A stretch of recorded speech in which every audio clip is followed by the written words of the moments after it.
In 1990, human remains were found in a canal in the Netherlands. The body was in such terrible condition that it could not be identified.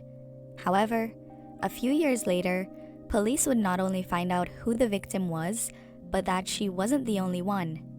This is the frightening case of John Sweeney. Make sure to watch till the end so you don't miss any of the chilling details.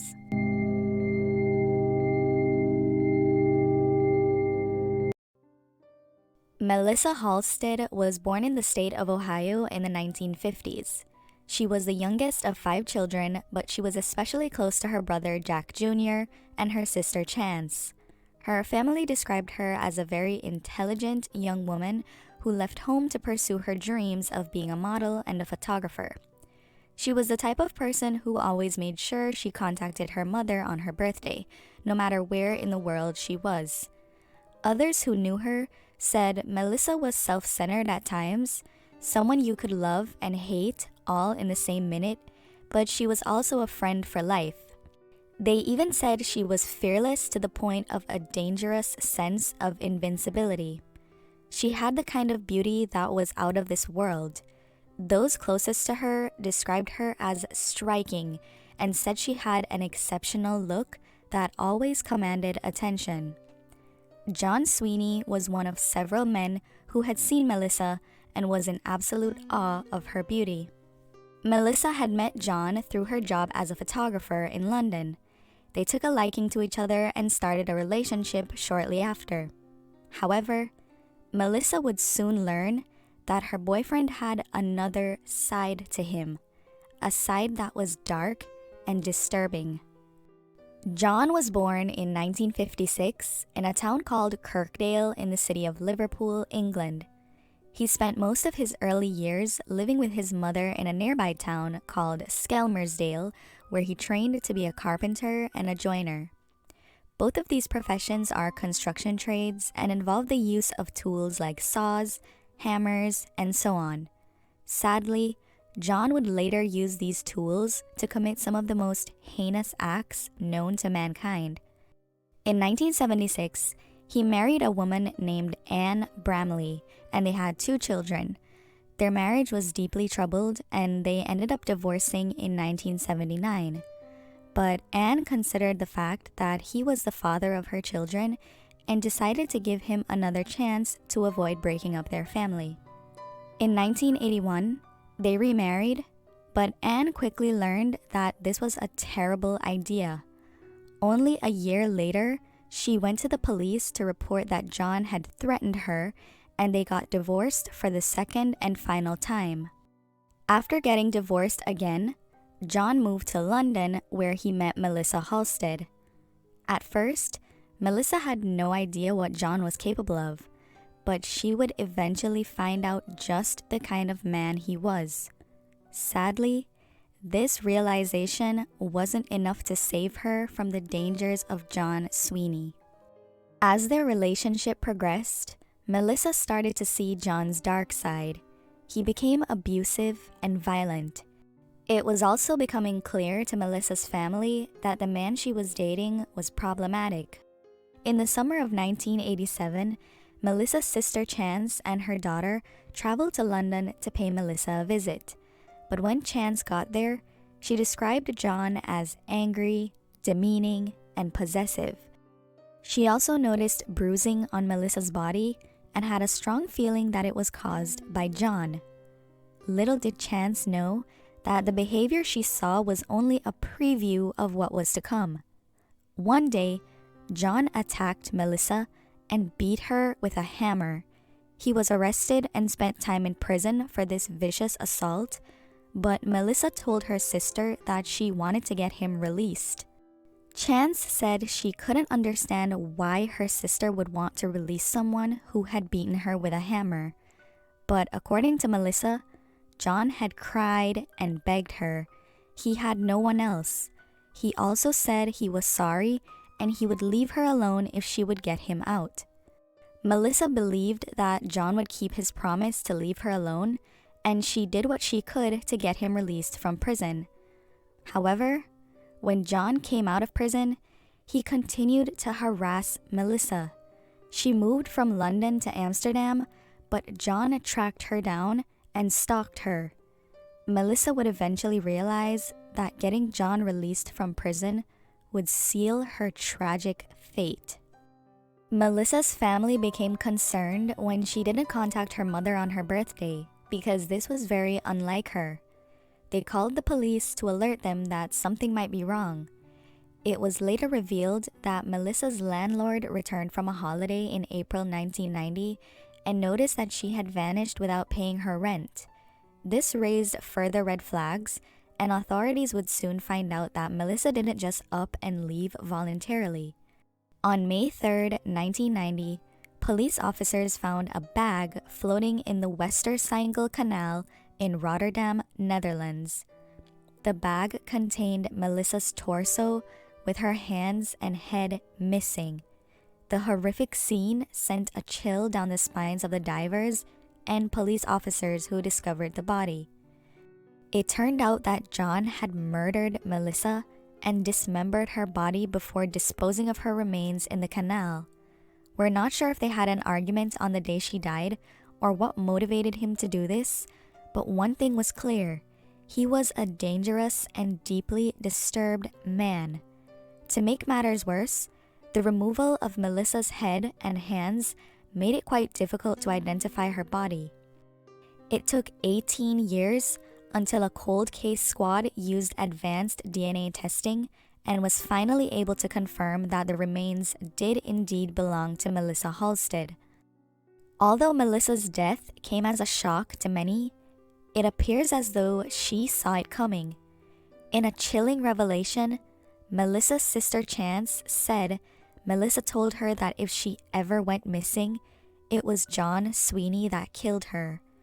John had threatened to kill Melissa and told her he would make sure nobody would ever find her body. This is exactly what he did, but he didn't count on the body being discovered. Despite the police finding the body, the inability to identify the remains meant that John would be left to roam free. His freedom would prove dangerous, and Melissa would end up being his first victim. Not long after the horror he inflicted on Melissa, John moved on to another unsuspecting woman named Delia Balmer. Delia first met John at a bar in 1991. He told her that he worked on building sites in Germany, and Delia thought they both shared a passion for travel. She was drawn to him and they started seeing each other. But just like Melissa, Delia's relationship with John quickly became volatile. The abuse began, starting with constant phone calls, controlling behavior, death threats, and SA. It is reported that John once tied Delia to a bed for a week and SA'd her multiple times. While doing this, he threatened to cut her tongue out with a kitchen knife if she screamed. If this wasn't terrifying enough, John admitted to murdering Melissa while torturing Delia. According to Delia, John told her that when he and Melissa were in Amsterdam, he caught her in a room with 2 German men. He then confessed to killing all of them and sitting with their bodies for 3 days wondering what to do, until he finally decided to dump their bodies in the canal. This frightened Delia and made her wonder if she would be next, but she would soon discover John's true plans for her.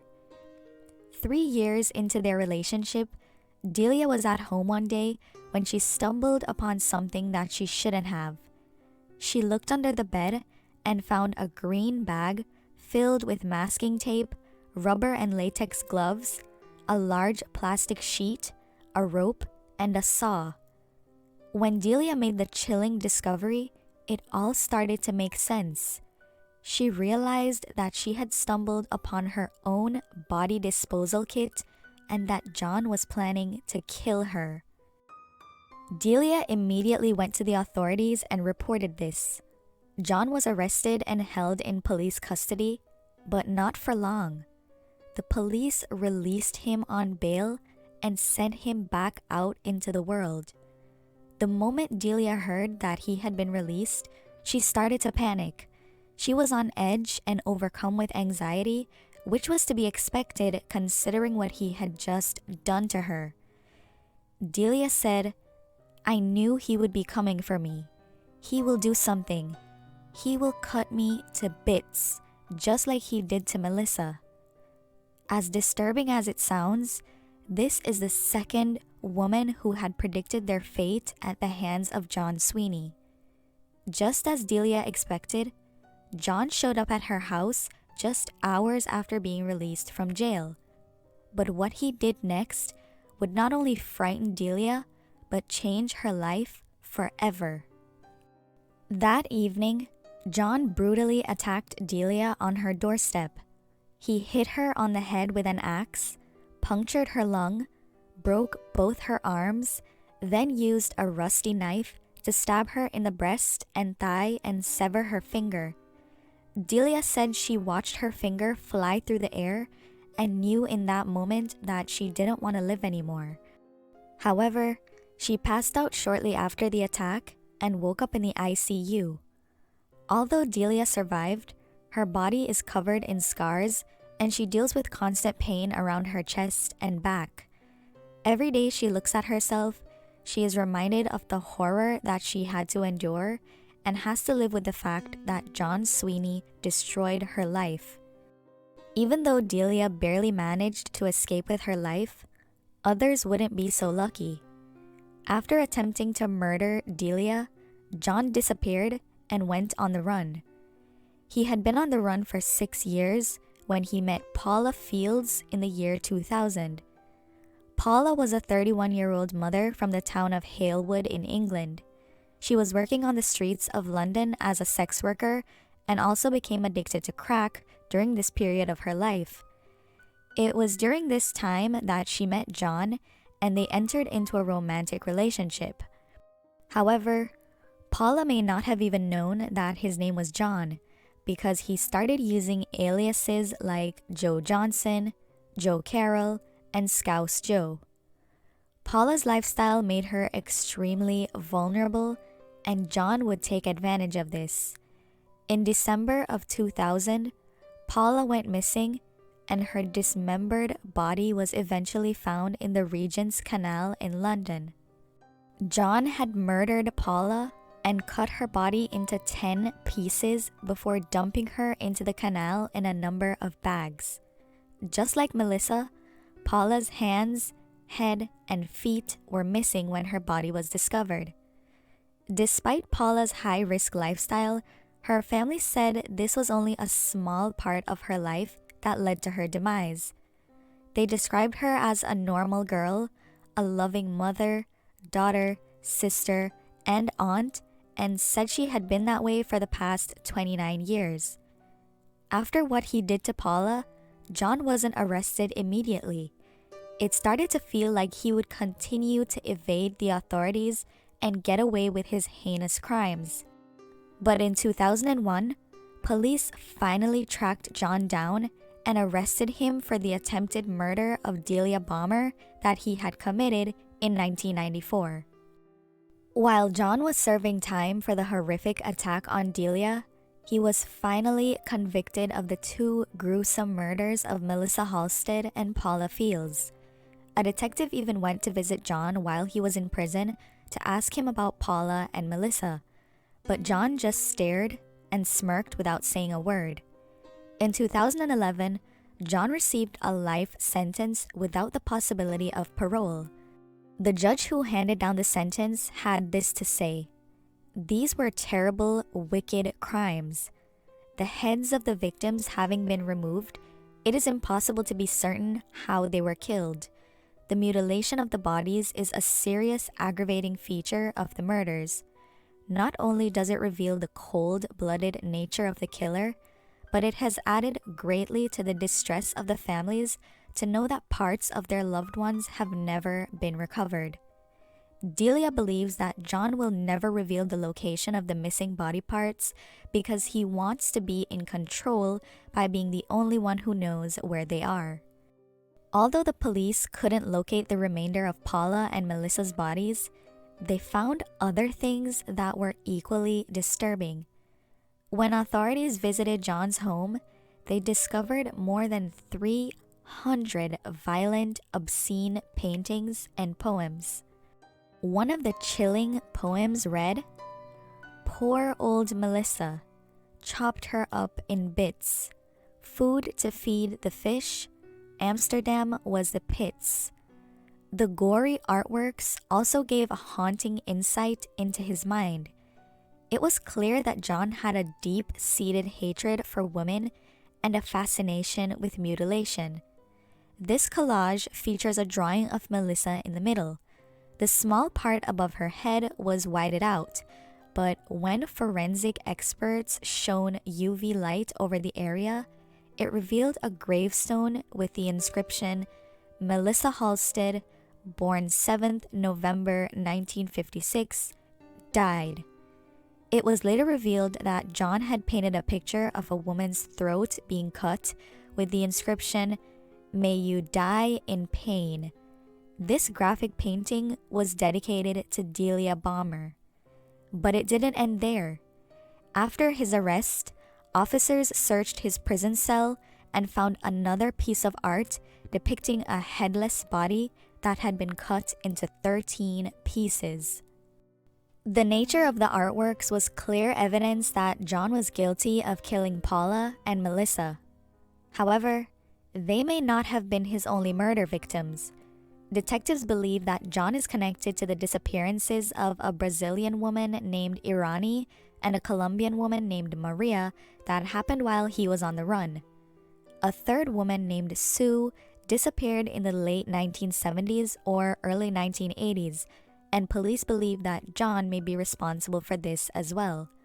On top of that, he confessed to murdering the 2 German men that he supposedly caught Melissa with. This means that there may be 5 potential victims that have not been accounted for. Unfortunately, to this day, no bodies have been found.